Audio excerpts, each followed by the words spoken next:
दीन दर्द दुख भंजना घाट घाट नाथ अनाथ शरण तुम्हारी आयो नानक के प्रभ साथ। वाहिगुरु जी का खालसा वाहिगुरु जी की फतेह। गुरु सवारिओ, गुरु अर्जन साहब महाराज के जीवन नूं पढ़दिआं होइआं सतगुरु के जीवन के बड़े अहम पक्ष इतिहास के पन्निਆਂ ਤੋਂ ਸਾਡੇ दृष्टि गोचर ਹੁੰਦੇ ਨੇ, ਸਾਡੇ ਸਾਹਮਣੇ ਆਉਂਦੇ ਨੇ ਅਤੇ ਕੁਝ ਐਸੇ ਪੱਖ ਨੇ ਜਿਹੜੇ ਗੁਰੂ ਸਾਹਿਬ ਜੀ ਦੇ ਜੀਵਨ ਅਤੇ ਉਹਨਾਂ ਦੀ ਸ਼ਹਾਦਤ ਦੇ ਨਾਲ ਬੜੇ ਗਹਿਰੇ, ਬੜੇ ਡੂੰਘੇ ਢੰਗ ਨਾਲ ਜੁੜੇ ਹੋਏ ਹਨ। ਕਿਉਂਕਿ ਗੁਰੂ ਅਰਜਨ ਸਾਹਿਬ ਜੀ ਦੀ ਸ਼ਹਾਦਤ ਪੰਜਾਬ ਦੇ ਇਤਿਹਾਸ ਵਿੱਚ ਕੋਈ ਨਿੱਕੀ ਜਾਂ ਮਾਮੂਲੀ ਘਟਨਾ ਨਹੀਂ ਹੈ, ਬਲਕਿ ਇੱਕ ਐਸੀ ਘਟਨਾ ਹੈ ਜਿਸ ਨੇ ਆਉਣ ਵਾਲੇ ਇਤਿਹਾਸ ਦਾ ਇੱਕ ਵਹਿਣ ਤੇ ਇੱਕ ਰੋਖ ਹੀ ਮੋੜ ਦਿੱਤਾ। ਪਰ ਗੁਰੂ ਅਰਜਨ ਸਾਹਿਬ ਮਹਾਰਾਜ ਦੀ ਸ਼ਹਾਦਤ ਦੀ ਇਹ ਘਟਨਾ ਐਵੇਂ ਹੀ ਕਿਸੇ ਮਾਮੂਲੀ ਕਾਰਨ ਕਰਕੇ ਨਹੀਂ ਵਾਪਰ ਗਈ, ਬਲਕਿ ਇਸ ਦੇ ਪਿੱਛੇ ਬੜੇ ਡੂੰਘੇ ਕਾਰਨ, ਬੜਾ ਵੱਡਾ ਮਾਹੌਲ ਤੇ ਬੜਾ ਅਜਿਹੇ ਪੱਖ ਨੇ ਜਿਨ੍ਹਾਂ ਨੂੰ ਜੇ ਅਸੀਂ ਵਿਚਾਰਨ ਲੱਗੀਏ ਤਾਂ ਸਾਨੂੰ ਫੇਰ ਚੰਗੇ ਢੰਗ ਨਾਲ ਸਮਝ ਆਉਂਦੀ ਹੈ ਕਿ ਗੁਰੂ ਅਰਜਨ ਸਾਹਿਬ ਮਹਾਰਾਜ ਦੀ ਸ਼ਹਾਦਤ ਦੀ ਇਹ ਘਟਨਾ ਪੰਜਾਬ ਦੀ ਤਾਰੀਖ ਵਿੱਚ ਕਿਵੇਂ ਤੇ ਕਿਉਂ ਵਾਪਰ ਗਈ। ਗੁਰੂ ਅਰਜਨ ਸਾਹਿਬ ਸੱਚੇ ਪਾਤਸ਼ਾਹ ਨੇ ਆਪਣੇ ਜੀਵਨ ਕਾਲ ਵਿੱਚ ਗੁਰੂ ਨਾਨਕ ਮਹਾਰਾਜ ਜੀ ਦੇ ਗੁਰਮਤਿ ਇਨਕਲਾਬ ਨੂੰ ਜਿਹੜੇ ਚਾਰ ਚੰਨ ਲਾਏ ਹਨ, ਉਹ ਇਤਿਹਾਸ ਦੇ ਪੰਨਿਆਂ ਤੋਂ ਸਹਿਲੇ ਹੀ ਪੜ੍ਹੇ ਵਿਚਾਰੇ ਜਾ ਸਕਦੇ ਨੇ। ਗੁਰੂ ਅਰਜਨ ਸਾਹਿਬ ਮਹਾਰਾਜ ਦੀ ਸ਼ਹਾਦਤ ਦੇ ਕਈ ਕਾਰਨ ਰਹੇ। ਉਹਨਾਂ ਕਾਰਨਾਂ ਨੂੰ ਸਮਝਣ ਵਾਸਤੇ ਅਸੀਂ ਅੱਜ ਕੇਵਲ ਇੱਕ ਪੱਖ ਹੀ ਆਪਣੀ ਵਿਚਾਰ ਚਰਚਾ ਦਾ ਹਿੱਸਾ ਬਣਾਵਾਂਗੇ। ਜਿੱਥੇ ਹੋਰ ਬਹੁਤੇ ਕਾਰਨ ਨੇ, ਉੱਥੇ ਇੱਕ ਕਾਰਨ ਇਹ ਵੀ ਹੈ ਜਿਸ ਦੀ ਅੱਜ ਆਪਾਂ ਵਿਚਾਰ ਚਰਚਾ ਕਰਨੀ ਹੈ। ਉਹ ਕਾਰਨ ਹੈ ਪੰਜਾਬ ਦੀ ਧਰਤੀ ਦੇ ਉੱਤੇ ਇੱਕ ਫੈਲਿਆ ਹੋਇਆ ਫਿਰਕਾ ਜਿਸ ਨੂੰ ਸਖੀ ਸਰਵਰੀਏ ਜਾਂ ਸੁਲਤਾਨੀਏ ਕਿਹਾ ਜਾਂਦਾ ਹੈ। 12ਵੀਂ ਜਾਂ 13ਵੀਂ ਸਦੀ ਦੇ ਵਿੱਚ, ਕਿਉਂਕਿ ਤਰੀਕਾਂ ਦੇ ਪ੍ਰਤੀ ਲਿਖਾਰੀਆਂ ਦੇ ਅੰਦਰ ਬੜੇ ਕਿਸਮ ਦੇ ਮਤਭੇਦ ਹਨ, ਅਸੀਂ ਇਹਨਾਂ ਦੀ ਵਿਚਾਰ ਚਰਚਾ ਵਿੱਚ ਡੂੰਘੇ ਨਹੀਂ ਪਵਾਂਗੇ।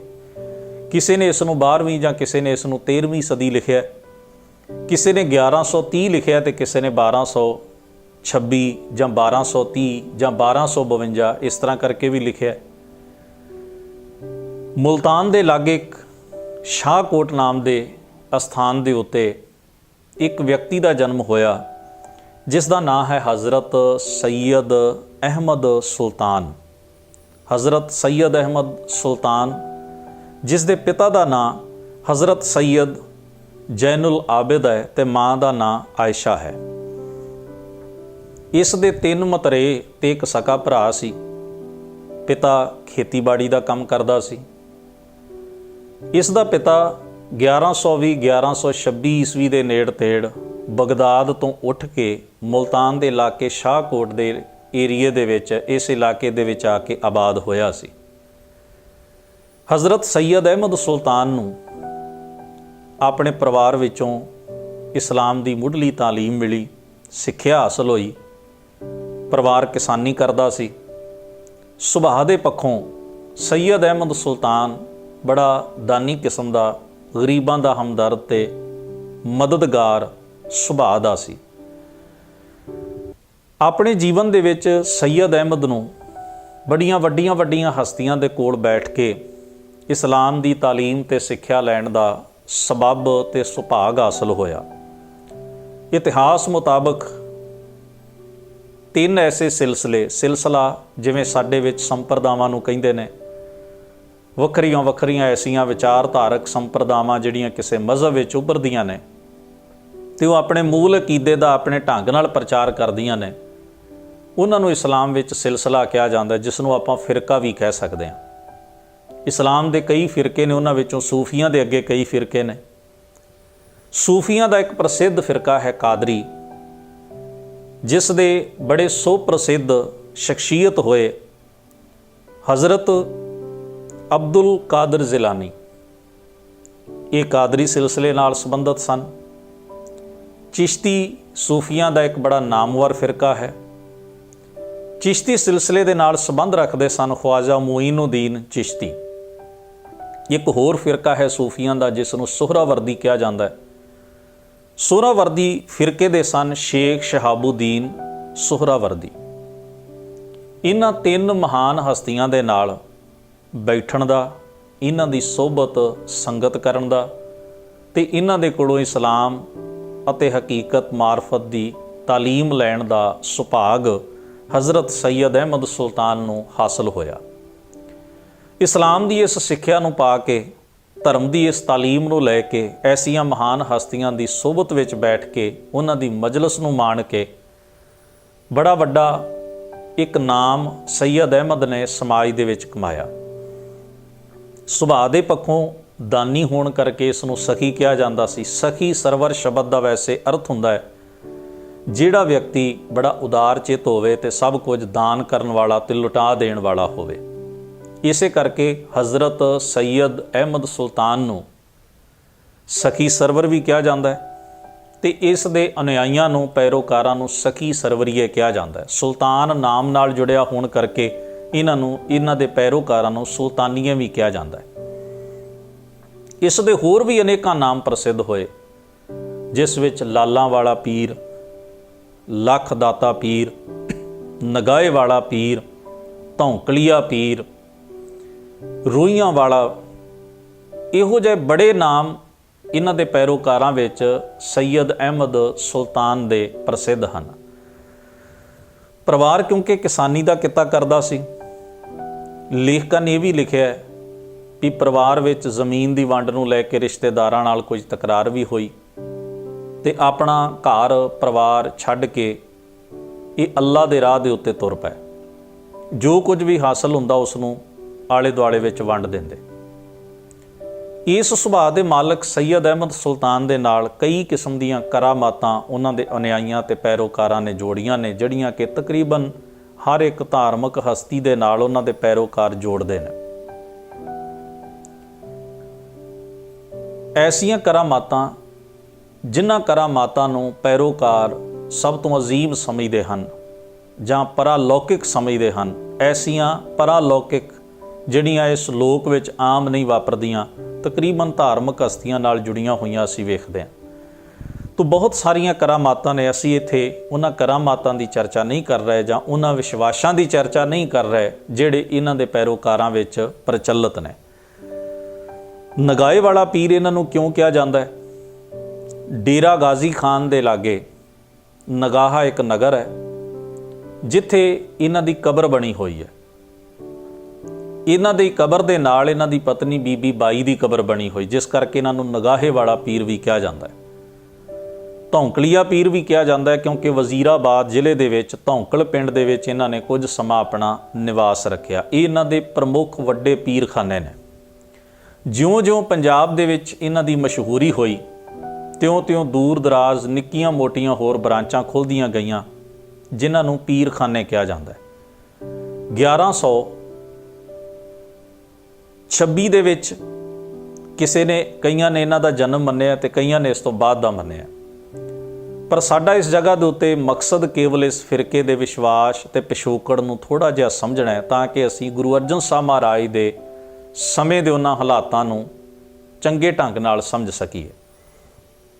ਨਗਾਹੇ ਵਾਲਾ ਧੌਂਕਲੀਆ ਪੀਰ ਮਾਝੇ ਦੀ ਧਰਤੀ ਦੇ ਉੱਤੇ ਇੱਕ ਬੜਾ ਵੱਡਾ ਇਹਨਾਂ ਦਾ ਸਥਾਨ ਸੀ।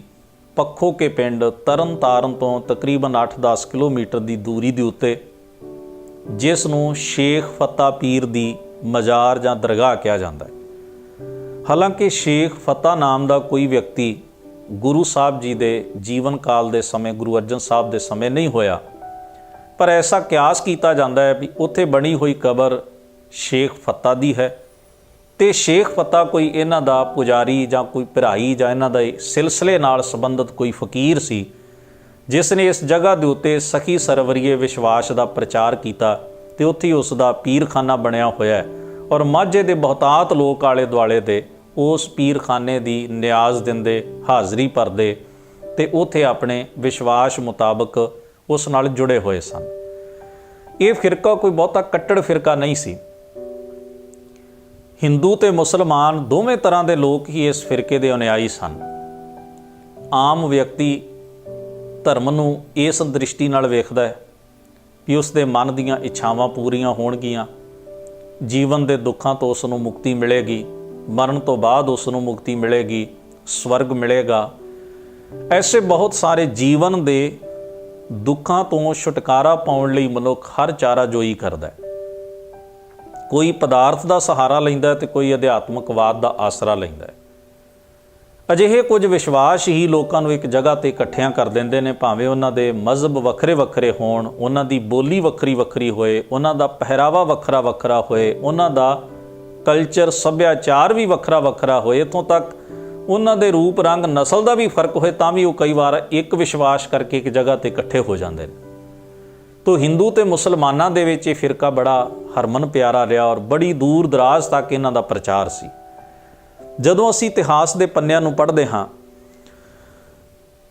ਤਾਂ ਇਹਨਾਂ ਦਾ ਫਿਰਕਾ, ਜਿਨ੍ਹਾਂ ਨੂੰ ਸਖੀ ਸਰਵਰੀਏ ਜਾਂ ਸੁਲਤਾਨੀਏ ਕਿਹਾ ਜਾਂਦਾ ਸੀ, ਤੇ ਜਿਵੇਂ ਮੈਂ ਜ਼ਿਕਰ ਕਰ ਚੁੱਕਿਆ ਕਿ ਪੱਖੋ ਕੇ ਪਿੰਡ ਦੇ ਵਿੱਚ ਮਾਝੇ ਦੀ ਐਨ ਧਰਤੀ ਦੇ ਵਿਚਕਾਰ ਇਹਨਾਂ ਦਾ ਇੱਕ ਬੜਾ ਵੱਡਾ ਪ੍ਰਸਿੱਧ ਡੇਰਾ, ਜਿਸ ਨੂੰ ਪੀਰਖਾਨਾ ਕਿਹਾ ਜਾਂਦਾ ਹੈ। ਇਹਨਾਂ ਦੇ ਜਗ੍ਹਾ ਜਗ੍ਹਾ ਤੇ ਖੁੱਲ੍ਹੇ ਹੋਏ ਪੀਰਖਾਨਿਆਂ ਦੇ ਜਿਹੜੇ ਪੁਜਾਰੀ ਹੁੰਦੇ ਸਨ, ਉਹਨਾਂ ਨੂੰ ਭਿਰਾਈ ਕਿਹਾ ਜਾਂਦਾ ਸੀ। ਔਰ ਇਹਨਾਂ ਦਾ ਇੱਕ ਆਪਣਾ ਤੌਰ ਤਰੀਕਾ ਹੈ। ਉਹਦੇ ਵਿੱਚ ਹੈ ਕਿ ਵੀਰਵਾਰ ਇਹ ਆਪਣੇ ਪੀਰਖਾਨਿਆਂ ਵਿੱਚ ਹਾਜ਼ਰੀ ਭਰਦੇ ਨੇ, ਔਰ ਜਿਹੜੇ ਇਹਨਾਂ ਦੇ ਅਨੁਯਾਈ ਜਾਂ ਪੈਰੋਕਾਰ ਨੇ ਉਹ ਪੀਰਖਾਨਿਆਂ ਦੇ ਵਿੱਚ ਤੇਲ ਚੜ੍ਹਾ ਕੇ ਦੀਵੇ ਜਗਾਉਂਦੇ ਨੇ, ਜਿਨ੍ਹਾਂ ਨੂੰ ਚਿਰਾਗਾ ਕਰਨਾ ਕਿਹਾ ਜਾਂਦਾ ਹੈ। ਇੱਥੋਂ ਤੱਕ ਕਿ ਆਪਣੇ ਘਰਾਂ ਵਿੱਚ ਵੀ ਵੀਰਵਾਰ ਦੀਵੇ ਜਗਾ ਕੇ ਆਪਣੇ ਪੀਰ ਦਿਨ ਮਨਾਇਆ ਜਾਂਦਾ ਹੈ, ਪੀਰ ਦੀ ਇਬਾਦਤ ਕੀਤੀ ਜਾਂਦੀ ਹੈ। ਫਿਰ ਇੱਕ ਬਹੁਤ ਵੱਡਾ ਰੋਟ ਜਿਹੜਾ ਸਵਾ ਸੇਰ ਤੋਂ ਲੈ ਕੇ 1.5 ਮਣ 2.5 ਮਣ ਤੱਕ ਦਾ ਹੁੰਦਾ ਸੀ ਗਿਣਤੀ ਦੇ ਹਿਸਾਬ ਨਾਲ, ਜ਼ਮੀਨ ਨੂੰ ਤਪਾ ਕੇ ਉਸ ਉੱਤੇ ਬੜਾ ਵੱਡਾ ਇੱਕ ਰੋਟ ਪਕਾਇਆ ਜਾਂਦਾ, ਜਿਵੇਂ ਆਪਾਂ ਛੋਟੀ ਰੋਟੀ ਕਹਿੰਦੇ ਆ, ਇੱਕ ਵੱਡਾ ਰੋਟ ਪਕਾਇਆ ਜਾਂਦਾ। ਉਸ ਰੋਟ ਨੂੰ ਪਕਾ ਕੇ ਭਰਾਈ ਫਿਰ ਦਰੂਦ ਪੜ੍ਹਦਾ। ਦਰੂਦ ਦਾ ਮਤਲਬ ਹੁੰਦਾ ਹੈ ਕਿ ਨਿਆਜ਼ ਭੇਟਾ ਜਿਸ ਵੇਲੇ ਕਿਸੇ ਨੂੰ ਦਿੱਤੀ ਜਾਂਦੀ ਹੈ ਤਾਂ ਉਸ ਭੇਟਾ ਤੋਂ ਪਹਿਲਾਂ ਜਿਹੜੀ ਇਬਾਦਤ ਕੀਤੀ ਜਾਂਦੀ ਹੈ, ਬੇਨਤੀ ਕੀਤੀ ਜਾਂਦੀ, ਉਹਨੂੰ ਦਰੂਦ ਕਿਹਾ ਜਾਂਦਾ ਹੈ।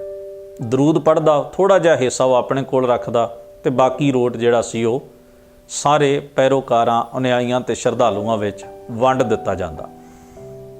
ਇਸ ਤਰ੍ਹਾਂ ਪੰਜਾਬ ਦੀ ਧਰਤੀ ਦੇ ਉੱਤੇ ਸਖੀ ਸਰਵਰੀਆਂ ਦੇ ਬਹੁਤ ਜ਼ਿਆਦਾ ਪ੍ਰਭਾਵ ਸਨ। ਇੱਥੋਂ ਤੱਕ ਕਈ ਪਿੰਡਾਂ ਦੇ ਪਿੰਡ ਹੀ ਸਖੀ ਸਰਵਰੀਆਂ ਦੇ ਪ੍ਰਭਾਵ ਥੱਲੇ ਸਨ। ਪਿੰਡਾਂ ਦੇ ਚੌਧਰੀ ਸਖੀ ਸਰਵਰੀਏ ਮੱਤ ਦੇ ਅਨੁਯਾਈ ਸਨ, ਇਸ ਵਿਸ਼ਵਾਸ ਦੇ ਧਾਰਨੀ ਸਨ। ਵਹਿਮ ਭਰਮ, ਅੰਧ ਵਿਸ਼ਵਾਸ, ਬਹੁਤ ਸਾਰੀਆਂ ਚੀਜ਼ਾਂ ਨੂੰ ਲੈ ਕੇ ਗੁਰੂ ਨਾਨਕ ਸਾਹਿਬ ਸੱਚੇ ਪਾਤਸ਼ਾਹ ਨੇ ਆਪਣੇ ਜੀਵਨ ਕਾਲ ਵਿੱਚ ਧਰਮ ਪ੍ਰਚਾਰ ਕਰਦਿਆਂ ਹੋਇਆਂ, ਸੱਚ ਦਾ ਪ੍ਰਚਾਰ, ਗੁਰਮਤ ਇਨਕਲਾਬ ਦੀ ਗੱਲ ਕਰਦਿਆਂ ਹੋਇਆਂ ਲੋਕਾਂ ਨੂੰ ਇਹਨਾਂ ਚੀਜ਼ਾਂ ਚੋਂ ਬਾਹਰ ਕੱਢਿਆ। ਇਤਿਹਾਸ ਵਿੱਚ ਜ਼ਿਕਰ ਆਉਂਦਾ ਹੈ ਕਿ ਗੁਰੂ ਨਾਨਕ ਮਹਾਰਾਜ ਡੇਰਾ ਗਾਜ਼ੀ ਖਾਨ ਵੀ ਗਏ, ਜਿੱਥੇ ਕਿ ਸਖੀ ਸਰਵਰ ਨਗਾਏ ਵਾਲੇ ਦੀ ਕਬਰ ਹੈ, ਤੇ ਇੱਥੇ ਜਾ ਕੇ ਵੀ ਸਤਿਗੁਰੂ ਸੱਚੇ ਪਾਤਸ਼ਾਹ ਨੇ ਆਲੇ ਦੁਆਲੇ ਦੀ ਲੋਕਾਈ ਨੂੰ ਵਹਿਮਾਂ ਭਰਮਾਂ, ਕਬਰ ਦੀ ਪੂਜਾ, ਮਿਰਤਕਾਂ ਦੀ ਪੂਜਾ ਚੋਂ ਬਾਹਰ ਨਿਕਲ ਕੇ ਸੱਚੇ ਸੁੱਚੇ ਉਪਦੇਸ਼ ਨੂੰ ਅਪਣਾਉਣ ਦੇ ਉੱਤੇ ਜ਼ੋਰ ਦਿੱਤਾ, ਇਹ ਪ੍ਰੇਰਨਾ ਕੀਤੀ। ਜਿਵੇਂ ਅਸੀਂ ਇਤਿਹਾਸ ਚੋਂ ਪੜ੍ਹਦੇ ਮਹਾਰਾਜ ਦਾ ਮੁਲਤਾਨ ਜਾਣਾ, ਹੋਰ ਬਹੁਤ ਸਾਰੀਆਂ ਥਾਵਾਂ ਤੇ ਜਾ ਕੇ ਕਹਿਣਾ ਕਿ ਜਿਨ੍ਹਾਂ ਲੋਕਾਂ ਦਾ ਤੁਸੀਂ ਸਤਿਕਾਰ ਕਰਦੇ ਹੋ, ਉਹਨਾਂ ਲੋਕਾਂ ਦੇ ਸਤਿਕਾਰ ਕਰਨ ਦਾ ਇੱਕ ਸਭ ਤੋਂ ਆਲਾ ਤੇ ਉੱਤਮ ਢੰਗ ਇਹ ਹੈ ਕਿ ਉਹਨਾਂ ਦੇ ਜੀਵਨ ਦੀਆਂ ਚੰਗਿਆਈਆਂ ਨੂੰ ਮੰਨੋ, ਚੰਗਿਆਈਆਂ ਨੂੰ ਕਮਾਓ, ਨਾ ਕਿ ਮਹਿਜ਼ ਕੇਵਲ ਮਿੱਟੀ ਦੀਆਂ ਢੇਰੀਆਂ ਜਾਂ ਕਬਰਾਂ ਨੂੰ ਮੱਥੇ ਟੇਕ ਕੇ ਤੁਸੀਂ ਆਪਣੇ ਆਪ ਨੂੰ ਉਹਨਾਂ ਦੇ ਅਨੁਯਾਈ ਹੋਣ ਦਾ ਭਰਮ ਪਾੜ ਲਓ। ਜੇ ਅਸੀਂ ਸੱਚਮੁੱਚ ਹੀ ਕਿਸੇ ਨੇਕ ਵਿਅਕਤੀ ਦਾ ਆਦਰ ਕਰਦੇ ਹਾਂ ਤਾਂ ਉਸ ਦੀ ਨੇਕੀ ਨੂੰ ਆਪਣੇ ਜੀਵਨ ਵਿੱਚ ਅਪਣਾਈਏ, ਤਾਂ ਕਿ ਉਹ ਸਦੀਵ ਕਾਲ ਜੀਵਤ ਰਹਿ ਸਕੇ। ਖੈਰ, ਸਤਿਗੁਰੂ ਸੱਚੇ ਪਾਤਸ਼ਾਹ ਗੁਰੂ ਨਾਨਕ ਮਹਾਰਾਜ ਤੋਂ ਬਾਅਦ ਅਸੀਂ ਸਾਰੇ ਜਾਣਦੇ ਹਾਂ ਗੁਰੂ ਅੰਗਦ ਸਾਹਿਬ, ਗੁਰੂ ਅਮਰਦਾਸ ਮਹਾਰਾਜ, ਗੁਰੂ ਰਾਮਦਾਸ ਸਾਹਿਬ ਜੀ ਨੇ ਬਹੁਤ ਵੱਡਾ ਪ੍ਰਚਾਰ ਪੰਜਾਬ ਦੀ ਧਰਤ ਉੱਤੇ ਕੀਤਾ ਹੈ। ਗੁਰੂ ਅਮਰਦਾਸ ਮਹਾਰਾਜ ਨੇ ਤਾਂ ਤੀਰਥਾਂ ਦੇ ਉੱਤੇ ਜਾ ਕੇ ਵੀ ਧਰਮ ਪ੍ਰਚਾਰ ਕੀਤਾ ਹੈ, ਉਹਦਾ ਅਸੀਂ ਵੱਖਰਾ ਕਿਤੇ ਜ਼ਿਕਰ ਕਰਾਂਗੇ ਕਿ ਸਤਿਗੁਰੂ ਗੁਰੂ ਨਾਨਕ ਸਾਹਿਬ ਜਾਂ ਗੁਰੂ ਅਮਰਦਾਸ ਮਹਾਰਾਜ ਦਾ ਤੀਰਥਾਂ ਦੇ ਉੱਤੇ ਜਾਣ ਦਾ ਮਕਸਦ ਜਾਂ ਪਰਪਸ ਕੀ ਸੀ। ਖੈਰ, ਗੁਰੂ ਅਰਜਨ ਸਾਹਿਬ ਸੱਚੇ ਪਾਤਸ਼ਾਹ ਮਹਾਰਾਜ ਨੇ ਬਹੁਤ ਵੱਡੇ ਕਾਰਜ ਪੰਜਾਬ ਦੀ ਧਰਤ ਉੱਤੇ ਕੀਤੇ। 1590 ਈਸਵੀ ਦੇ ਵਿੱਚ ਗੁਰੂ ਅਰਜਨ ਸਾਹਿਬ ਮਹਾਰਾਜ ਨੇ ਪਲਾਸੌਰ ਆਦਿਕ ਕੁਝ ਪਿੰਡਾਂ ਦੀ ਜ਼ਮੀਨ ਲੈ ਕੇ ਇੱਕ ਨਗਰ ਵਸਾਇਆ, ਜਿਸ ਨੂੰ ਆਪਾਂ ਤਰਨ ਤਾਰਨ ਆਖਦੇ ਹਾਂ। ਤਰਨ ਤਾਰਨ ਦਾ ਇਹ ਨਗਰ ਗੁਰੂ ਅਰਜਨ ਸਾਹਿਬ ਸੱਚੇ ਪਾਤਸ਼ਾਹ ਮਹਾਰਾਜ ਨੇ ਇੱਥੇ ਇੱਕ ਸਰੋਵਰ ਬਣਵਾ ਕੇ, ਇੱਥੇ ਇੱਕ ਕੋੜੀ ਘਰ ਰੋਗੀਆਂ ਦੀ ਸੰਭਾਲ ਵਾਸਤੇ ਬਣਾ ਕੇ, ਇੱਥੇ ਧਰਮਸ਼ਾਲ ਬਣਾ ਕੇ, ਸਰਾਵਾਂ ਬਣਾ ਕੇ, ਖੂਹ ਲਵਾ ਕੇ ਤੇ ਹੋਰ ਬਹੁਤ ਸਾਰੇ ਐਸੇ ਕਾਰਜ ਕਰਕੇ ਇਸ ਨਗਰ ਨੂੰ ਵਿਕਸਿਤ ਕੀਤਾ। ਕਈ ਕਿੱਤਿਆਂ ਨਾਲ ਸੰਬੰਧਿਤ ਲੋਕ ਮਹਾਰਾਜ ਨੇ ਇਸ ਤਰਨ ਤਾਰਨ ਨਗਰ ਵਿੱਚ ਲਿਆ ਕੇ ਵਸਾਏ। ਬਿਨਾਂ ਕਿਸੇ ਜਾਤ ਪਾਤ ਦੇ ਭੇਦਭਾਵ ਤੋਂ ਹਰ ਕੋਈ ਇਸ ਨਗਰ ਵਿੱਚ ਬਰਾਬਰਤਾ ਨਾਲ ਰਹਿ ਤੇ ਵਿਚਰ ਸਕਦਾ ਸੀ। ਇਹ ਨਗਰ ਸ਼ੇਖ ਫਤਿਹ ਦੀ ਕਬਰ ਤੋਂ ਕੋਈ ਬਹੁਤਾ ਦੂਰ ਨਹੀਂ। ਇਸ ਨਗਰ ਨੂੰ ਜਿਸ ਵੇਲੇ ਸਤਿਗੁਰੂ ਨੇ ਵਸਾਇਆ ਤੇ ਇੱਥੇ ਸਰੋਵਰ ਦੀ ਬਾਹੀ ਪੱਕੀ ਕੀਤੀ ਜਾ ਰਹੀ ਸੀ, ਤਾਂ ਉਸ ਵੇਲੇ ਇਤਿਹਾਸ ਵਿੱਚ ਮਿਲਦਾ ਹੈ ਕਿ ਨੂਰਦੀਨ ਦਾ ਪੁੱਤਰ ਅਮੀਰ ਦੀਨ ਇੱਥੋਂ ਦੀਆਂ ਪੱਕੀਆਂ ਹੋਈਆਂ ਜਿਹੜੀਆਂ ਗੁਰੂ ਸਾਹਿਬ ਜੀ ਦੇ ਸੇਵਾਦਾਰਾਂ ਨੇ ਆਵੇ ਵਿੱਚ ਇੱਟਾਂ ਪਕਾਈਆਂ ਹੋਈਆਂ ਸਨ ਸਰੋਵਰ ਦੀ ਬਾਹੀ ਨੂੰ ਪੱਕਿਆਂ ਕਰਨ ਵਾਸਤੇ, ਜ਼ਬਰਦਸਤੀ ਉਹ ਇੱਟਾਂ ਚੁੱਕ ਕੇ ਲੈ ਜਾਂਦਾ ਹੈ। ਤਾਰੀਖਦਾਨ ਸਾਨੂੰ ਦੱਸਦੇ ਨੇ ਕਿ ਇਹਨਾਂ ਇੱਟਾਂ ਨੂੰ ਚੁੱਕਣ ਵਾਲਾ ਅਮੀਰ ਦੀਨ ਆਪ ਕਿਸੇ ਚੁੱਕ ਵਿੱਚ ਸੀ, ਭਾਵ ਕਿ ਉਹਦੇ ਕੰਨ ਕਿਸੇ ਨੇ ਭਰੇ ਹੋਏ ਸਨ। ਤੇ ਇਹ ਇਲਜ਼ਾਮ ਸਖੀ ਸਰਵਰੀਆਂ ਦੇ ਸੇਵਕਾਂ ਦੇ ਉੱਤੇ ਲੱਗਦਾ ਹੈ, ਜਿਨ੍ਹਾਂ ਨੂੰ ਇਸ ਗੱਲ ਦੀ ਬੜੀ ਗਹਿਰੀ ਤਕਲੀਫ ਸੀ ਕਿ ਗੁਰੂ ਅਰਜਨ ਸਾਹਿਬ ਮਹਾਰਾਜ ਨੇ ਤਰਨ ਤਾਰਨ ਦਾ ਨਗਰ ਵਸਾ ਕੇ ਆਲੇ ਦੁਆਲੇ ਦੇ ਪਿੰਡਾਂ ਦੇ ਵਿੱਚ ਧਰਮ ਪ੍ਰਚਾਰ ਕਰਕੇ ਲੋਕਾਈ ਨੂੰ ਇੱਕ ਜਗ੍ਹਾ ਦੇ ਉੱਤੇ ਬਿਠਾਇਆ ਹੈ, ਲੋਕਾਂ 'ਚੋਂ ਭੇਦ ਭਾਵ ਦੂਰ ਕੀਤਾ ਹੈ, ਮਨੁੱਖਤਾ ਨੂੰ ਸੱਚ ਦੇ ਰਾਹ 'ਤੇ ਤੋਰਿਆ, ਵਹਿਮ ਭਰਮ ਤੇ ਅੰਧ ਵਿਸ਼ਵਾਸਾਂ 'ਚੋਂ ਕੱਢਿਆ। ਤੇ ਇਵੇਂ ਪੀਰਖਾਨਿਆਂ ਦੇ ਜਿਹੜੇ ਭਰਾਈ ਸਨ ਉਹਨਾਂ ਦੇ ਮਨਾਂ ਅੰਦਰ ਗੁਰੂ ਅਰਜਨ ਸਾਹਿਬ ਮਹਾਰਾਜ ਦੇ ਪ੍ਰਤੀ ਕਈ ਤਰ੍ਹਾਂ ਦੀ ਨਫ਼ਰਤ, ਕਈ ਤਰ੍ਹਾਂ ਦੇ ਐਸੇ ਗਿਲਾਨੀ ਦੇ ਭਾਵ, ਜਾਂ ਉਹ ਕਹਿ ਲਓ ਕਿ ਗੁਰੂ ਸਾਹਿਬ ਜੀ ਦੇ ਪ੍ਰਤੀ ਕੁਝ ਗੁੱਸਾ ਵੀ ਇਹਨਾਂ ਚੀਜ਼ਾਂ ਨੂੰ ਲੈ ਕੇ ਸੀ। ਇਹ ਇੱਕ ਸੁਭਾਵਿਕ ਕਿਰਿਆ ਹੈ ਕਿ ਜਿਹੜੀ ਧਿਰ ਕਿਸੇ ਚੀਜ਼ ਉੱਤੇ ਕਾਬਜ਼ ਹੁੰਦੀ ਹੈ, ਜਦੋਂ ਉਸ ਦੇ ਸਵਾਰਥ ਨੂੰ ਕਿਸੇ ਵੀ ਪੱਖ ਤੋਂ ਚੋਟ ਪਹੁੰਚਦੀ ਹੈ ਤਾਂ ਉਹ ਬਰਖਲਾਫੀ ਕਰਦੀ ਹੈ, ਵਿਰੋਧਤਾ ਕਰਦੀ ਹੈ। ਗੁਰੂ ਅਰਜਨ ਸਾਹਿਬ ਸੱਚੇ ਪਾਤਸ਼ਾਹ ਦਾ ਮਕਸਦ ਕਿਸੇ ਫਿਰਕੇ ਨੂੰ ਮਿਟਾਉਣਾ ਨਹੀਂ, ਜਾਂ ਗੁਰੂ ਅਰਜਨ ਸਾਹਿਬ ਦਾ ਮਕਸਦ ਜਿਹੜਾ ਹੈ ਉਹ ਕਿਸੇ ਮਨੁੱਖ ਨੂੰ ਦੁੱਖ ਦੇਣਾ ਨਹੀਂ। ਹਜ਼ੂਰ ਸੱਚੇ ਪਾਤਸ਼ਾਹ ਦਾ ਮਕਸਦ ਹੈ ਸਮਾਜ, ਲੋਕਾਈ ਤੇ ਮਨੁੱਖਤਾ ਦਾ ਹਰ ਪੱਖ ਤੋਂ ਭਲਾ ਲੋਚਣਾ। ਕਿਸੇ ਨੂੰ ਇਹ ਭਲਾ ਜੇ ਗਵਾਰਾ ਨਹੀਂ, ਚੰਗਾ ਨਹੀਂ ਲੱਗਦਾ ਤਾਂ ਸੁਭਾਵਿਕ ਹੈ ਉਸ ਦੇ ਮਨ ਅੰਦਰ ਗੁਰੂ ਸਾਹਿਬ ਦੇ ਪ੍ਰਤੀ ਕਈ ਤਰ੍ਹਾਂ ਦੇ ਐਸੇ ਭਾਵ ਵਿਰੋਧਤਾ ਵਾਲੇ ਪੈਦਾ ਹੋਣਗੇ। ਤੋ ਖੈਰ, ਅਸੀਂ ਚਰਚਾ ਕਰ ਰਹੇ ਸਾਂ ਕਿ ਅਮੀਰ ਦੀਨ ਨੂੰ ਭੜਕਾਉਣ ਵਾਲੇ ਸਖੀ ਸਰਵਰੀਆਂ ਦੇ ਕੁਝ ਭਰਾਈ ਜਾਂ ਸੇਵਕ ਸਨ, ਖਾਸ ਤੌਰ ਤੇ ਸ਼ੇਖ ਫਤਿਹ ਦੇ ਇਸ ਅਸਥਾਨ ਦੇ ਗੱਦੀਦਾਰ। ਅਮੀਰ ਦੀਨ ਨੇ ਇੱਟਾਂ ਚੁੱਕ ਲਈਆਂ। ਇੱਕ ਵੱਖਰਾ ਵਿਸ਼ਾ ਹੈ ਕਿ ਮਿਸਲ ਕਾਲ ਵੇਲੇ ਫਿਰ ਉਹੀ ਇੱਟਾਂ ਵਾਪਸ ਸਿੱਖਾਂ ਨੇ ਲਿਆ ਕੇ ਇਸ ਜਗ੍ਹਾ ਦੇ ਉੱਤੇ ਲਾਈਆਂ।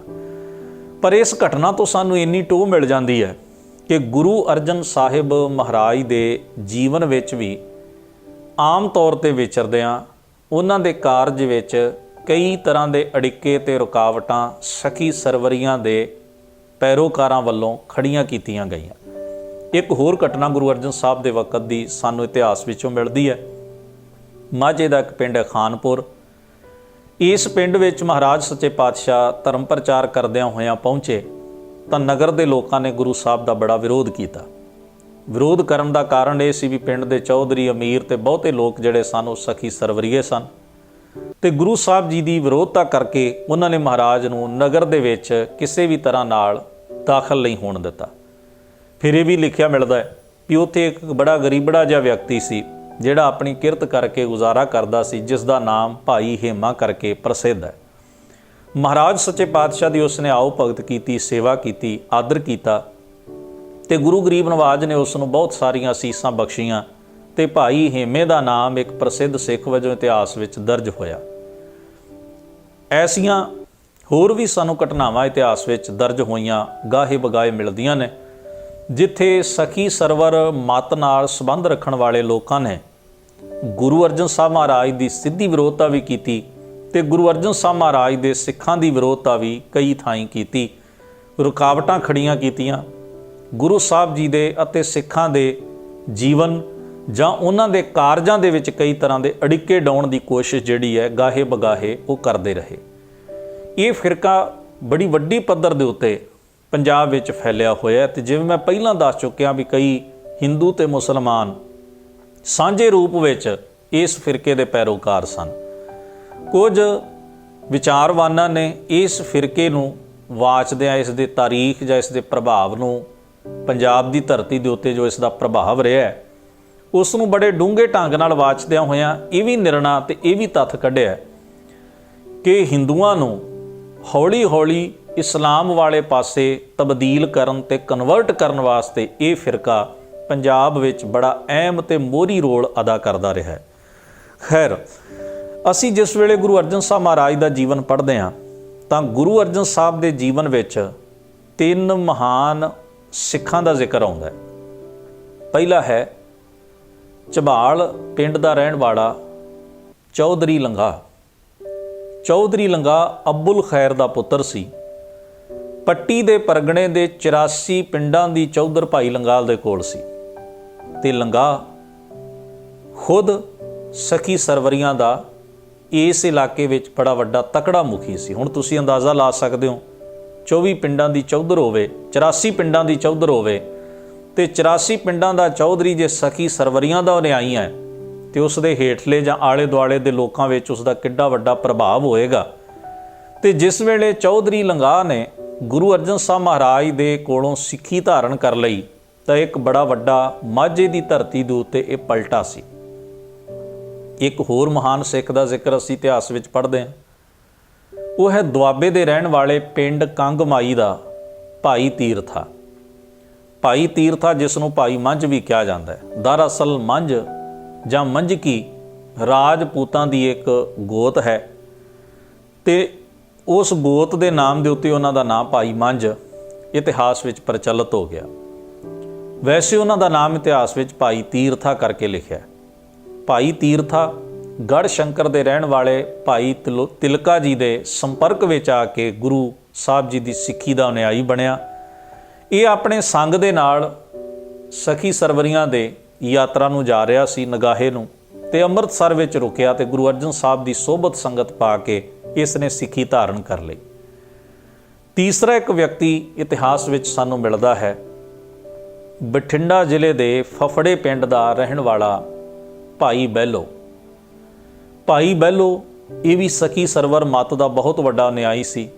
ਸਤਿਗੁਰੂ ਗੁਰੂ ਅਰਜਨ ਸਾਹਿਬ ਮਹਾਰਾਜ ਦੇ ਦਰਬਾਰ ਵਿੱਚ ਹਾਜ਼ਰ ਹੋਣ ਦਾ ਸਬੱਬ ਸੁਭਾਗ ਹੋਇਆ ਤੇ ਗੁਰੂ ਸਾਹਿਬ ਜੀ ਦੇ ਪਾਸੋਂ ਸਿੱਖੀ ਗ੍ਰਹਿਣ ਕੀਤੀ।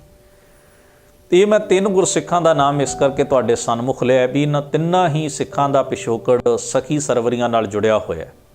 ਭਾਈ ਮੰਝ ਵੀ ਆਪਣੇ ਪਿੰਡ ਦਾ ਚੌਧਰੀ ਸੀ, ਭਾਈ ਲੰਗਾ ਵੀ ਬੜੀ ਵੱਡੀ ਮੰਨੀ ਪ੍ਰਮੰਨੀ ਹਸਤੀ ਸੀ ਤੇ ਭਾਈ ਬਹਿਲੋ ਦਾ ਬਹੁਤ ਵੱਡਾ ਫਫੜੇ ਜਾਂ ਆਲੇ ਦੁਆਲੇ ਦੇ ਪਿੰਡਾਂ ਦੇ ਵਿੱਚ ਬੜਾ ਵੱਡਾ ਪ੍ਰਭਾਵ ਸੀ। ਉਹ ਵੀ ਬਹੁਤ ਵੱਡਾ ਸੰਗ ਲੈ ਕੇ ਸਾਥ ਲੈ ਕੇ ਨਗਾਹੇ ਪੀਰ ਦੀ ਯਾਤਰਾ ਨੂੰ ਜਾਂਦੇ ਸਨ।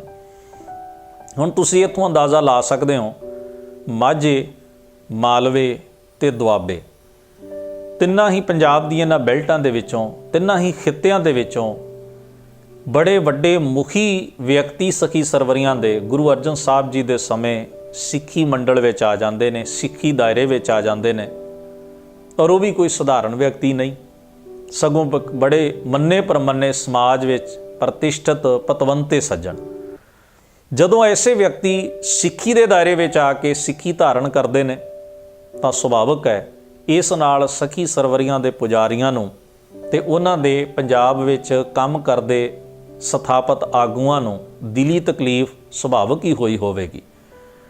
ਅਸੀਂ ਇਹ ਵੀ ਇਤਿਹਾਸ ਵਿੱਚ ਪੜ੍ਹਿਆ, ਭਾਈ ਮੰਝ ਜਿਨ੍ਹਾਂ ਨੂੰ ਬਹੁਤ ਸਾਰੀਆਂ ਔਂਕੜਾਂ ਦਾ ਸਾਹਮਣਾ ਕਰਨਾ ਪਿਆ ਇਸ ਕਰਕੇ ਕਿ ਉਹ ਗੁਰੂ ਅਰਜਨ ਸਾਹਿਬ ਦੇ ਸਿੱਖ ਬਣ ਗਏ ਸਨ। ਉਹਨਾਂ ਆਪਣੇ ਘਰ ਦਾ ਪੀਰਖਾਨਾ ਖਤਮ ਕਰ ਦਿੱਤਾ ਤੇ ਉਹ ਸਾਰੇ ਕਾਰਜ ਬੰਦ ਕਰ ਦਿੱਤੇ ਜਿਹੜੇ ਵਿਸ਼ਵਾਸ ਸਖੀ ਸਰਵਰੀ ਮੱਤ ਨਾਲ ਜੁੜ ਕੇ ਉਹ ਕਰਦੇ ਸਨ, ਮੰਨਦੇ ਸਨ।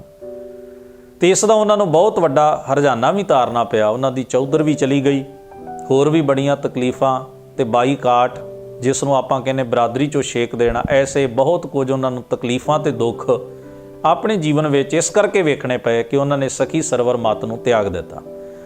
ਇਹ ਸਾਰੀਆਂ ਘਟਨਾਵਾਂ ਸਾਨੂੰ ਦੱਸਦੀਆਂ ਨੇ ਕਿ ਕਿੰਨਾ ਗਹਿਰਾ, ਕਿੰਨਾ ਡੂੰਘਾ ਤੇ ਕਿੰਨਾ ਵੱਡਾ ਪ੍ਰਭਾਵ ਪੰਜਾਬ ਦੀ ਧਰਤੀ ਦੇ ਉੱਤੇ ਸਖੀ ਸਰਵਰ ਮੱਤ ਦਾ ਸੀ, ਜਿਸ ਵਿੱਚੋਂ ਬਾਹਰ ਨਿਕਲਣ ਵਾਲੇ ਨੂੰ 100 ਵਾਰ ਸੋਚਣਾ ਪੈਂਦਾ ਸੀ ਵੀ ਸਮਾਜ ਵਿੱਚ ਉਸ ਦੀ ਪੋਜੀਸ਼ਨ ਵੀ ਡਾਊਨ ਹੋਏਗੀ, ਉਸ ਦਾ ਰੁਤਬਾ ਵੀ ਨੀਵਾਂ ਹੋਏਗਾ, ਫਿਰ ਆਲੇ ਦੁਆਲੇ ਦੇ ਵਰਤਨ ਵਿਹਾਰ ਵਿੱਚ ਵੀ ਔਂਕੜਾਂ ਆਉਣਗੀਆਂ, ਕਾਰ ਵਿਹਾਰ ਰੁਜ਼ਗਾਰ 'ਤੇ ਫਰਕ ਪੈ ਸਕਦਾ ਹੈ, ਪਦਵੀਆਂ ਜਾ ਸਕਦੀਆਂ ਨੇ। ਪਰ ਇਸ ਦੇ ਬਾਵਜੂਦ ਵੀ ਇਹਨਾਂ ਸਿਦਕਵਾਨਾਂ ਨੇ ਗੁਰੂ ਸਾਹਿਬ ਜੀ ਦੀ ਸਿੱਖੀ ਨੂੰ ਧਾਰਨ ਹੀ ਨਹੀਂ ਕੀਤਾ, ਬਲਕਿ ਕਮਾਇਆ ਵੀ। ਸਿੱਖੀ ਨੂੰ ਧਾਰਨ ਕਰਕੇ ਕਮਾਉਂਦਿਆਂ ਹੋਇਆਂ ਤਮਾਮ ਔਂਕੜਾਂ ਝੱਲੀਆਂ ਤੇ ਸਿੱਖੀ ਇਤਿਹਾਸ ਵਿੱਚ ਆਪਣਾ ਨਾਂ ਜਿਹੜਾ ਉਹ ਸੁਨਹਿਰੀ ਅੱਖਰਾਂ ਵਿੱਚ ਦਰਜ ਕਰਵਾਇਆ। ਇਹਨਾਂ 3 ਗੁਰਸਿੱਖਾਂ ਦਾ ਜ਼ਿਕਰ ਮੈਂ ਇਸ ਕਰਕੇ ਕੀਤਾ ਹੈ ਕਿ ਐਸੇ ਵੱਡੇ ਵੱਡੇ ਲੋਕ ਜਿਨ੍ਹਾਂ ਦਾ ਸਮਾਜ ਵਿੱਚ ਬੜਾ ਨਾਂ ਤੇ ਰੁਤਬਾ ਸੀ, ਜਦੋਂ ਉਹ ਸਿੱਖੀ ਦੇ ਦਾਇਰੇ ਵਿੱਚ ਆਏ ਤਾਂ ਸਖੀ ਸਰਵਰੀਆਂ ਦੇ ਆਗੂਆਂ ਨੂੰ, ਪੀਰਖਾਨਿਆਂ ਦੇ ਜਿਹੜੇ ਭਰਾਈ ਸਨ, ਉਹਨਾਂ ਦੇ ਦਿਲਾਂ ਦੇ ਅੰਦਰ ਗੁਰੂ ਅਰਜਨ ਸਾਹਿਬ ਮਹਾਰਾਜ ਦੇ ਪ੍ਰਤੀ ਹੋਰ ਵੀ ਇੱਕ ਤਰ੍ਹਾਂ ਦੀ ਖਿੱਚ ਪੈਦਾ ਹੋ ਗਈ, ਕਿਉਂਕਿ ਉਹ ਸਮਝਦੇ ਸਨ ਕਿ ਗੁਰੂ ਅਰਜਨ ਸਾਹਿਬ ਮਹਾਰਾਜ ਦਾ ਤੇ ਸਿੱਖੀ ਦਾ ਤੇ ਗੁਰਮਤ ਦਾ ਸਾਡੇ ਲਈ ਬਹੁਤ ਵੱਡਾ ਇੱਕ ਨੁਕਸਾਨਦਾਇਕ ਪੱਖ ਹੈ। ਮਹਾਰਾਜ ਦਾ ਤਰਨ ਤਾਰਨ ਨਗਰ ਇਜਾਦ ਕਰਨਾ, ਇਸ ਨੂੰ ਵਸਾਉਣਾ ਤੇ ਤਾਮੀਰ ਕਰਨਾ, ਫਿਰ ਮਹਾਰਾਜ ਦਾ ਥਾਂ ਥਾਂ ਤੇ ਧਰਮਸ਼ਾਲਾਵਾਂ ਖੋਲ੍ਹਣੀਆਂ, ਪੰਜਾਬ ਦੀ ਧਰਤੀ ਤੇ ਧਰਮ ਪ੍ਰਚਾਰ ਦਾ ਬਹੁਤ ਵੱਡਾ ਇੱਕ ਪ੍ਰਚਾਰ ਫੇਰੀ ਲਾਉਣੀ, ਮਹਾਰਾਜ ਦਾ ਕਾਲ ਪੈਣ ਦੇ ਉੱਤੇ ਲੋਕਾਂ ਦੀ ਮਦਦ ਕਰਨਾ, ਖੂਹ ਲਵਾਉਣੇ, ਬੌੜੀਆਂ ਬਣਾਉਣੀਆਂ, ਬੜੇ ਕਾਰਜ ਗੁਰੂ ਅਰਜਨ ਸਾਹਿਬ ਨੇ ਪੰਜਾਬ ਦੀ ਧਰਤ ਉੱਤੇ ਰਹਿ ਕੇ ਕੀਤੇ। ਸਿੱਖੀ ਨੂੰ ਮਜ਼ਬੂਤ ਕੀਤਾ, ਸਿੱਖ ਸੰਸਥਾਵਾਂ ਨੂੰ ਮਜ਼ਬੂਤ ਕੀਤਾ ਔਰ ਧੜਾ ਧੜ ਲੋਕ ਗੁਰੂ ਅਰਜਨ ਸਾਹਿਬ ਮਹਾਰਾਜ ਦੇ ਸਮੇਂ ਸਿੱਖੀ ਦੇ ਦਾਇਰੇ ਵਿੱਚ ਪ੍ਰਵੇਸ਼ ਕਰਦੇ ਰਹੇ। ਇਹਨਾਂ ਸਾਰੀਆਂ ਚੀਜ਼ਾਂ ਨੂੰ ਜਿਸ ਵੇਲੇ ਅਸੀਂ ਇਤਿਹਾਸ ਦੇ ਪੰਨਿਆਂ ਤੋਂ ਪੜ੍ਹਦੇ ਹਾਂ ਤਾਂ ਸਖੀ ਸਰਵਰੀਆਂ ਨੇ ਵਿਰੋਧ ਤਾਂ ਕੇਵਲ ਗੁਰੂ ਅਰਜਨ ਸਾਹਿਬ ਜੀ ਦੇ ਕਾਰਜਾਂ ਵਿੱਚ ਰੁਕਾਵਟਾਂ ਜਾਂ ਅੜਿੱਕੇ ਖੜੇ ਕਰਕੇ ਨਹੀਂ ਕੀਤੀ। ਸਰਕਾਰੀ ਦਰਬਾਰੇ ਵੀ ਇਸ ਫਿਰਕੇ ਨੂੰ ਮੰਨਣ ਵਾਲਿਆਂ ਦੀ ਕਾਫੀ ਪਹੁੰਚ ਸੀ। ਜਿਵੇਂ ਮੈਂ ਪਹਿਲਾਂ ਜ਼ਿਕਰ ਕੀਤਾ ਹੈ ਵੀ ਭਾਈ ਲੰਗਾ ਖੁਦ ਹੀ 84 ਪਿੰਡਾਂ ਦਾ ਚੌਧਰੀ ਸੀ, ਭਾਈ ਮੰਝ, ਭਾਈ ਤੀਰਥਾ ਖੁਦ ਹੀ ਪਿੰਡ ਦਾ ਨਗਰ ਦਾ ਚੌਧਰੀ ਸੀ। ਇਸ ਤਰ੍ਹਾਂ ਬਹੁਤ ਸਾਰੇ ਲੋਕ ਸਨ ਜਿਹੜੇ ਸਿੱਖੀ ਮੰਡਲ ਵਿੱਚ ਨਹੀਂ ਆਏ, ਪਰ ਇਹਦੇ ਬਾਵਜੂਦ ਵੀ ਉਹ ਸਖੀ ਸਰਵਰੀ ਹੋਣ ਦੇ ਨਾਤੇ ਚੰਗੀਆਂ ਸਰਕਾਰੀ ਪਦਵੀਆਂ ਦੇ ਉੱਤੇ ਜਾਂ ਸਰਕਾਰੀ ਦਰਬਾਰੇ ਲੋਕਾਂ ਨਾਲ ਰਸੂਖ ਰੱਖਣ ਵਾਲੇ ਸਨ। ਜਿਨ੍ਹਾਂ ਲੋਕਾਂ ਦੀ ਚੁੱਕ ਵਿੱਚ ਆ ਕੇ ਅਮੀਰ ਦੀਨ ਵਰਗਾ ਇਨਸਾਨ ਇੱਥੋਂ ਇੱਟਾਂ ਚੁੱਕ ਕੇ ਲੈ ਜਾਂਦਾ ਹੈ, ਤੁਸੀਂ ਅੰਦਾਜ਼ਾ ਲਗਾ ਸਕਦੇ ਹੋ ਕਿ ਕਿੰਨੀ ਵੱਡੀ ਪੱਧਰ ਦੇ ਉੱਤੇ ਸਰਕਾਰੀ ਦਰਬਾਰੇ ਇਹ ਲੋਕ ਆਪਣਾ ਪ੍ਰਭਾਵ ਰੱਖਦੇ ਸਨ। ਤਾਂ ਹੋਰ ਕਾਰਨਾਂ ਦੇ ਨਾਲ ਨਾਲ ਇਹ ਵੀ ਇੱਕ ਕਾਰਨ ਬਣਿਆ ਵੀ ਪੰਜਾਬ ਦੀ ਧਰਤੀ ਦੇ ਉੱਤੇ ਗੁਰੂ ਅਰਜਨ ਸਾਹਿਬ ਮਹਾਰਾਜ ਦੇ ਬਰਖਿਲਾਫ ਇੱਕ ਮਾਹੌਲ ਐਸੇ ਪੁਜਾਰੀਆਂ ਨੇ, ਐਸੇ ਭਰਾਈਆਂ ਨੇ, ਪੀਰਖਾਨਿਆਂ ਦੇ ਆਗੂਆਂ ਨੇ ਤੇ ਸਖੀ ਸਰਵਰੀਏ ਮਤ ਦੇ ਪ੍ਰਚਾਰਕਾਂ ਨੇ ਸਰਕਾਰੀ ਦਰਬਾਰੇ ਤੇ ਸਮਾਜਿਕ ਮਾਹੌਲ ਗੁਰੂ ਅਰਜਨ ਸਾਹਿਬ ਦੇ ਵਿਰੋਧ ਵਿੱਚ ਪੈਦਾ ਕਰਨ ਦਾ ਯਤਨ ਕੀਤਾ। ਅਸੀਂ ਆਪਣੀ ਇਸ ਵਿਚਾਰ ਨੂੰ ਸਮਾਪਤ ਕਰਨ ਤੋਂ ਪਹਿਲਾਂ ਇਹ ਵੀ ਦੱਸਣਾ ਜ਼ਰੂਰੀ ਸਮਝਦੇ ਹਾਂ ਕਿ ਅੱਜ ਵੀ ਪੰਜਾਬ ਦੀ ਧਰਤੀ ਦੇ ਉੱਤੇ ਸਖੀ ਸਰਵਰੀਏ ਮਤ ਦੇ ਪੀਰਖਾਨੇ ਹਨ ਤੇ ਇਸ ਦੀ ਪੂਜਾ ਵੀ ਬੜੀ ਵੱਡੀ ਪੱਧਰ ਦੇ ਉੱਤੇ ਹੁੰਦੀ ਹੈ। ਇੱਥੋਂ ਤੱਕ ਸਾਡੀ ਕੌਮੀ ਗਿਰਾਵਟ ਹੈ ਕਿ ਸਿੱਖ ਪਰਿਵਾਰਾਂ ਦੇ ਵਿੱਚ ਵੀ ਇਸ ਫਿਰਕੇ ਨੂੰ ਅੱਜ ਤੱਕ ਮੰਨਿਆ ਜਾਂਦਾ ਹੈ ਤੇ ਪੀਰਾਂ ਦੀ ਨਿਆਜ਼ ਦਿੱਤੀ ਜਾਂਦੀ ਹੈ, ਚਿਰਾਗੇ ਕੀਤੇ ਜਾਂਦੇ ਨੇ, ਵੀਰਵਾਰ ਪੀਰਖਾਨਿਆਂ 'ਚ ਹਾਜ਼ਰੀਆਂ, ਇੱਥੋਂ ਤੱਕ ਕਿ ਘਰਾਂ ਵਿੱਚ ਹੀ ਪੀਰਖਾਨੇ ਬਣਾ ਲਏ ਹੋਏ ਨੇ। ਸਾਡਾ ਇਹ ਕਹਿਣ ਤੋਂ ਭਾਵ ਕੇਵਲ ਇੰਨਾ ਹੈ ਕਿ ਅਸੀਂ ਗੁਰੂ ਅਰਜਨ ਸਾਹਿਬ ਦੇ ਜੀਵਨ, ਗੁਰੂ ਸਾਹਿਬ ਦੀ ਗੁਰਮਤ ਤੇ ਸਤਿਗੁਰੂ ਦੀ ਸ਼ਹਾਦਤ ਤੋਂ ਅੱਜ ਵੀ ਪ੍ਰੇਰਨਾ ਨਹੀਂ ਲੈ ਰਹੇ। ਇਹ ਸਾਡਾ ਬੜਾ ਅਫਸੋਸਨਾਕ ਤੇ ਦੁਖਦਾਇਕ ਪਹਿਲੂ ਹੈ। ਸ਼ਾਇਦ ਇਸ ਕਰਕੇ ਕਿ ਸਾਨੂੰ ਗੁਰੂ ਮਹਾਰਾਜ ਦੀ ਗੁਰਮਤ ਦੀ ਸਮਝ ਨਹੀਂ, ਅਸੀਂ ਗੁਰੂ ਸਾਹਿਬ ਸੱਚੇ ਪਾਤਸ਼ਾਹ ਦੀ ਕਰਨੀ, ਪਰਉਪਕਾਰ ਤੇ ਉਹਨਾਂ ਦੀ ਸ਼ਹਾਦਤ ਦੇ, ਉਹਨਾਂ ਦੀ ਕੁਰਬਾਨੀ ਦੇ ਅਹਿਮ ਪੱਖਾਂ ਤੋਂ ਕਿਤੇ ਨਾ ਕਿਤੇ ਅਣਜਾਣ ਨਜ਼ਰ ਆਉਂਦੇ ਹਾਂ। ਯਾਦ ਰਹੇ, ਸਿੰਘ ਸਭਾ ਲਹਿਰ ਦੇ ਵੇਲੇ ਬਹੁਤ ਵੱਡਾ ਇੱਕ ਯਤਨ ਜਿਹੜਾ ਸੀ ਸਿੰਘ ਸਭੀ ਸਭਾਵਾਂ ਦੇ ਆਗੂਆਂ ਨੇ ਕੀਤਾ। ਉਹਨਾਂ ਨੇ ਵੇਖਿਆ ਕਿ ਸਿੱਖਾਂ ਦੇ ਵਿੱਚ ਜਿੱਥੇ ਦੇਵੀ ਦੇਵਤਿਆਂ ਦੀ ਪੂਜਾ ਪ੍ਰਚਲਿਤ ਹੈ, ਉੱਥੇ ਸਖੀ ਸਰਵਰੀਏ ਮਤ ਦੀ ਪੂਜਾ ਵੀ ਪ੍ਰਚਲਿਤ ਹੈ। ਰੋਟ ਚੜਾਉਣੇ, ਰੋਟੀਆਂ ਵੰਡਣੀਆਂ, ਵੀਰਵਾਰ ਪੀਰਖਾਨਿਆਂ 'ਚ ਹਾਜ਼ਰੀ ਭਰਨੀ, ਇਹ ਸਾਰੇ ਕੰਮ ਉਸ ਵੇਲੇ ਵੀ ਸਿੱਖ ਕਰਦੇ ਸਨ। ਗਿਆਨੀ ਦਿੱਤ ਸਿੰਘ ਜੀ ਨੇ ਇੱਕ ਪੁਸਤਕ ਲਿਖੀ, ਸੁਲਤਾਨ ਪੁਆੜਾ। ਅੱਜ ਕੱਲ੍ਹ ਇਹ ਦੋ ਪੁਸਤਕਾਂ ਇਕੱਠੀਆਂ ਮਿਲਦੀਆਂ ਨੇ। ਸੁਲਤਾਨ ਪੁਆੜਾ ਪੁਸਤਕ ਦੇ ਵਿੱਚ ਗੁੱਗਾ ਗਪੌੜਾ ਤੇ ਸੁਲਤਾਨ ਪੁਆੜਾ, ਇਹ ਦੋ ਲਿਖਤਾਂ ਇਕੱਠੀਆਂ ਇੱਕ ਪੁਸਤਕ ਵਿੱਚ ਛਾਪ ਕੇ ਵੰਡੀਆਂ ਜਾਂਦੀਆਂ ਨੇ। ਸੁਲਤਾਨ ਪੁਆੜਾ ਪੁਸਤਕ ਦੇ ਵਿੱਚ ਗਿਆਨੀ ਦਿੱਤ ਸਿੰਘ ਜੀ ਨੇ ਇਹਨਾਂ ਵਹਿਮਾਂ ਭਰਮਾਂ ਦੇ ਉੱਤੇ ਬੜੇ ਤਕੜੇ ਕਟਾਕਸ਼, ਬੜੀਆਂ ਵੱਡੀਆਂ ਚੋਟਾਂ ਕੀਤੀਆਂ ਨੇ ਤੇ ਖਾਸ ਤੌਰ ਤੇ ਸਿੱਖ ਸਮਾਜ ਨੂੰ, ਐਸੇ ਸਿੱਖਾਂ ਨੂੰ ਜਿਹੜੇ ਐਸੇ ਵਹਿਮਾਂ ਭਰਮਾਂ ਤੇ ਅੰਧ ਵਿਸ਼ਵਾਸਾਂ ਵਿੱਚ ਪੈ ਕੇ ਇੱਕ ਕਰਤਾਰ ਕਰਤੇ ਦੀ ਪੂਜਾ ਉਪਾਸਨਾ ਦਾ ਤਿਆਗ ਕਰਕੇ ਇਸ ਸੰਸਾਰ ਵਿੱਚ ਹੋਰ ਤਰ੍ਹਾਂ ਦੀ ਪੂਜਾ ਦੇ ਕੁਰਾਏ ਪਏ ਹੋਏ ਹਨ, ਉਹਨਾਂ ਦੇ ਵਿਸ਼ਵਾਸਾਂ, ਉਹਨਾਂ ਦੇ ਮਨੌਤਾਂ ਨੂੰ, ਉਹਨਾਂ ਦੀ ਵਹਿਮਾਂ ਤੇ ਭਰਮਾਂ ਨੂੰ ਗੁਰਮਤਿ ਦੇ ਤੀਰਾਂ ਦੇ ਨਾਲ ਖੰਡਨ ਕੀਤਾ। ਸਾਨੂੰ ਉਹ ਅੱਜ ਵੀ ਬੜੀ ਲਾਹੇਵੰਦ ਨਜ਼ਰ ਆਉਂਦੀ ਹੈ ਤੇ ਸਾਨੂੰ ਸਭਨਾਂ ਨੂੰ ਪੜ੍ਹਨੀ ਚਾਹੀਦੀ ਹੈ। ਅਖੀਰ ਵਿੱਚ ਸਤਿਗੁਰੂ ਗੁਰੂ ਅਰਜਨ ਸਾਹਿਬ ਮਹਾਰਾਜ ਦੀ ਸ਼ਹਾਦਤ ਦੇ ਜਿੱਥੇ ਹੋਰ ਕਈ ਕਾਰਨ ਨੇ, ਉੱਥੇ ਇਸ ਸ਼ਹਾਦਤ ਦੇ ਲਈ ਮਾਹੌਲ, ਗਰਾਊਂਡ, ਜ਼ਮੀਨ ਤਿਆਰ ਕਰਨੀ ਤੇ ਇੱਕ ਇਨਵਾਇਰਮੈਂਟ ਸਿਰਜਣਾ, ਇਹ ਸਾਰਾ ਕੁਝ ਅਚਾਨਕ ਨਹੀਂ ਹੋ ਗਿਆ। ਬੜੀਆਂ ਧਿਰਾਂ ਇਸ ਵਿੱਚ ਸ਼ਾਮਲ ਸਨ, ਜਿਸ ਵਿੱਚੋਂ ਇੱਕ ਸਖੀ ਸਰਵਰੀਆ ਮੱਤ ਦੇ ਨਾਲ ਸੰਬੰਧ ਰੱਖਣ ਵਾਲੇ ਭਿਰਾਈ, ਪੁਜਾਰੀ ਤੇ ਇਹਨਾਂ ਦੇ ਪ੍ਰਚਾਰਕ ਤੇ ਆਗੂ ਸਨ, ਜਿਨ੍ਹਾਂ ਦਾ ਅਸੀਂ ਸੰਖੇਪ ਮਾਤਰ ਆਪਣੇ ਅੱਜ ਦੇ ਇਸ ਵਿਚਾਰ ਦੇ ਵਿੱਚ ਤੁਹਾਡੇ ਨਾਲ ਇਹ ਪੱਖ ਸਾਂਝਾ ਕਰਨ ਦਾ ਯਤਨ ਕੀਤਾ ਹੈ। ਵਾਹਿਗੁਰੂ ਜੀ ਕਾ ਖਾਲਸਾ, ਵਾਹਿਗੁਰੂ ਜੀ ਕੀ ਫਤਿਹ।